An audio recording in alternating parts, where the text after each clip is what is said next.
குன்னூரில் முப்படை தளபதி இறந்தபோது வராத பிரதமர் தேர்தல் பிரச்சாரத்திற்காக வருவதாக திமுக எம்பி ஆர் ராசா விமர்சனம் செய்துள்ளார். நீலகிரியில் பிரச்சாரத்தின் போது அவர் பேசியதை மகாயுத்த மேடை பகுதியில் தற்போது பார்க்கலாம். நீலகிரிக்கு மோடி வரப்போகிறார், வந்து பாரத மாதாக்கு ஜெயம் பார், தமிழை நேசிக்கிறேன் பார், நமக்கு தேசபக்தி இல்லைன்னு சொல்லிட்டு போவார்.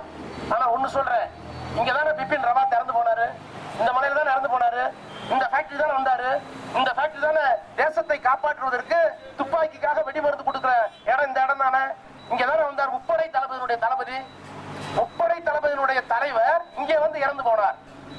பிரதமர் வந்தாரா, ராணுவத்துறை அமைச்சர் வந்தாரா, டெல்லியில தான் இருந்தீங்க. நான் இன்னைக்கு சவால் விடுறேன் பிரதமருக்கு, பிபின் ராவத் தலைமை தளபதி இங்கே வந்து இறந்து கிடந்த போது டெல்லியில உங்களுக்கு என்ன பெரிய முக்கியமான வேலை இருந்துச்சு? வெளிநாட்டுல இருந்தீங்களா? இல்லையே.